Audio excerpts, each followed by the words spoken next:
तुर्की के राष्ट्रपति Erdogan Trump के गाजा पीस डील में कितने अहम रोल में थे, इससे इन तस्वीरों से समझा जा सकता है। ट्रंप ने 8 मुस्लिम देशों के नेताओं से जब मुलाकात की थी, तब एर्दोआन उनके साथ बैठे थे। बाकी सभी नेताओं से ज्यादा अहमियत ट्रंप ने तुर्की के राष्ट्रपति को दी थी। यही नहीं, ट्रंप ने तुर्की को गाजा समझौते के बाद सबसे बड़ी जिम्मेदारी निभाने के लिए तैयार किया था। लेकिन नेतन्याहू को एर्दोआन फूटी आंख नहीं सुहाते हैं। इजराइल का मानना है कि तुर्की जैसा देश किसी का सगा नहीं। ये वही तुर्की है जिसने कतर पर हमले के बाद इजराइल के खिलाफ अरब अलायंस बनाकर नेतन्याहू को सबक सिखाने की धमकी दी थी। इजराइल और तुर्की में तकरार की असल वजह सीरिया है, जहां तुर्की के राष्ट्रपति ने अहमद अल शरा को अपना मोहरा बना रखा है। कमांडर जुलानी उर्फ अहमद अल शरा सीरिया के बफर जोन से इजराइल आर्मी को बाहर जाने की धमकी देते रहते हैं, जबकि इजराइल सीरिया में हिजबुल्लाह लड़ाकों के खतरे को देखते हुए सैन्य तैनाती में कमी के लिए तैयार नहीं है। इसी को देखते हुए एर्दोआन और इजराइल आमने सामने नजर आ रहे हैं। Suriye'nin parçalanmasına dün rıza göstermedik. Bugün de yarın da kesinlikle rıza göstermeyiz.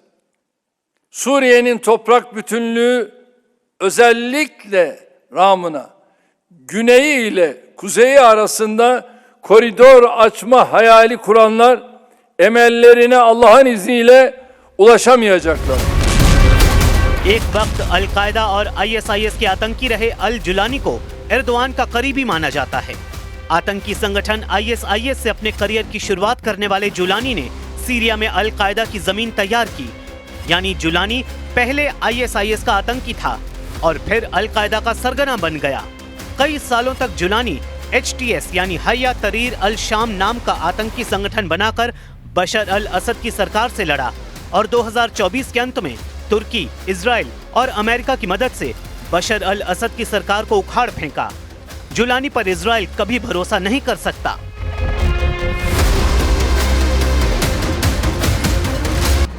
वैसे भी इजराइल की पॉलिसी क्लियर है, दुश्मन जहां है उसे वहीं दफना दो। दोहा में हमास का लीडर खलील अल हया है, जो फिलहाल इजराइल का सबसे बड़ा टारगेट है। नेतन्याहू खलील अल हया को जिंदा नहीं छोड़ने वाले, लेकिन अगर अब कतर पर हमला हुआ तो ऐसा युद्ध भड़केगा जिससे कई देश जलकर राख होंगे। कतर ने इजराइल के खिलाफ गोलबंदी शुरू कर रखी है। कतर ने अरब इस्लामी शिखर सम्मेलन की इमरजेंसी मीटिंग कॉल की थी। इजराइल से आर पार का फैसला स्वयंभू खलीफा एर्दोआन लेने के मूड में तब से हैं, क्योंकि इजराइल के सबसे बड़े टारगेट कोई और नहीं, तुर्की के राष्ट्रपति एर्दोआन हैं।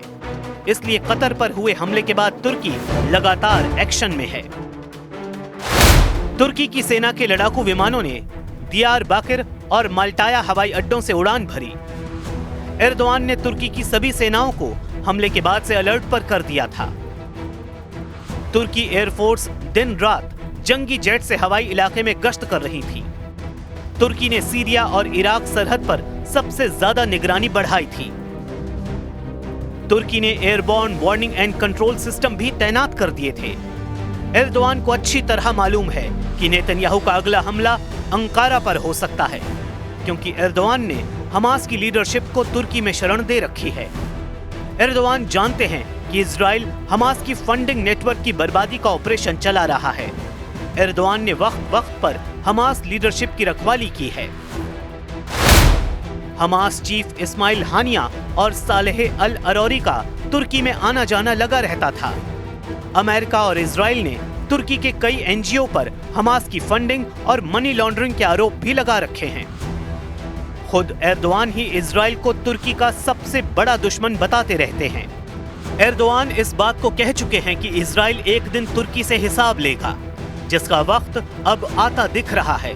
ये लड़ाई छिड़ी तो क्या होगा, खाड़ी देशों के खंडहरों को देखकर अंदाजा लगाया जा सकता है। इजराइल ने 28 अगस्त 2025 को यमन में हूथी लड़ाकों की पूरी लीडरशिप को ही खल्लास कर डाला था। तब भी नेतन्याहू ने युद्ध की लिमिट नहीं बताई, लेकिन अब साफ है कि इजराइल लड़ाका ग्रुप्स के असल आकाओं से हिसाब लेगा, जिसमें 2 नाम सबसे आगे हैं, पहला तुर्की और दूसरा ईरान। אנחנו נלחמים בטרור, במשטר הטרור של החות'ים, באיראן שמגבה את כולם, בעזה, בלבנון, בחיזבאללה, בכל הגזרות. אנחנו לא מרפים וגם לא נרפה. אנחנו נעצים את הפעולות שלנו ואנחנו נשיג את כל המטרות שלנו. यमन की टॉप पॉलिटिकल लीडरशिप को खौफनाक अंदाज में खत्म किया गया। धमाके ऐसे हुए जिसमें किसी का भी बचना मुश्किल था। धमाके ऐसे जो गाजा में होने वाली खतरनाक बमबारी से भी भयानक थे। इन धमाकों के जरिए इजराइल ने यमन को बताने की कोशिश की थी कि अगली बार हमला करेंगे तो पूरा यमन मिटाकर रख दिया जाएगा। इसमें कोई शक नहीं कि इजराइल ने अपने दुश्मनों पर नजर रखने के लिए खुद को और ताकतवर बना लिया है। पूरे पश्चिम एशिया पर नजर रखने के लिए इजराइल ने जासूसी के लिए नया उपग्रह भी लॉन्च कर दिया है। इजराइल के रक्षा मंत्री इजराइल कार्ड्स का दावा है कि नए उपग्रह की मदद से अब हर दुश्मन पर पैनी नजर रखी जाएगी। Today, Israel, the defense industry, have launched the most capable surveillance satellite, demonstrating the invention, creation, creativity, capability of Israeli.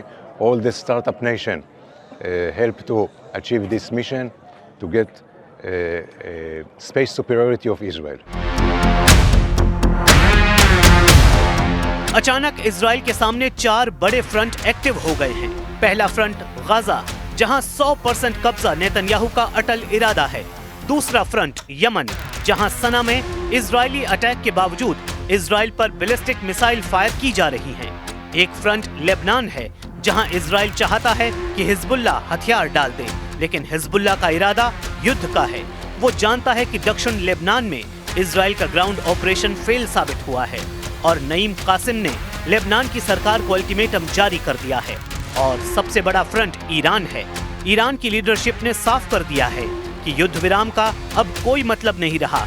Israel से तनाव बहुत ज्यादा बढ़ चुका है। ईरान बार बार ये दावा कर रहा है कि उसने 12 दिन के युद्ध में अब तक अपनी पूरी ताकत का इस्तेमाल नहीं किया है और न ही अपनी नौसेना और IRGC की कुद्स फोर्स को तैनात किया है। और अगर दोबारा युद्ध ईरान पर थोपा गया तो इसका नतीजा इजराइल की संपूर्ण तबाही होगा।